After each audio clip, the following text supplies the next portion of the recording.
Magpakalalaki ka, umarap ka dito sa amin, hindi yung nakatalikod ka palagi sa quad, doon ka nagsasalita. Bakit ba parang laging kine-question ng Kongreso ang pagkalalaki ni Harry Roque?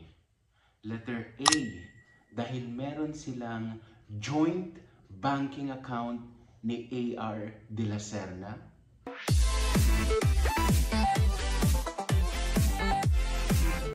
Letter B, dahil gusto niyang pagtaplisin si Ronnie Liang.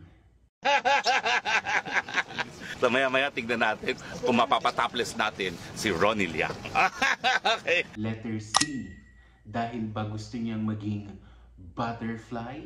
Alam mo, eventually, uod man magiging butterfly uli. So, inggit ka lang, you're stuck as an uod. So gusto niyo rin maging butterfly. Magiging butterfly ho ba kayo? Butterfly tayo. Isa kang mariposa. Uod pa rin, no? Di ba? Taray, paru-paro, back lang to. Okay, next.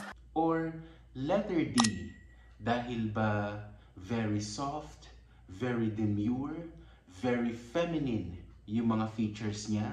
As a matter of fact, meron siyang kahawig na beauty queen. Spread your wings and fly, my butterfly.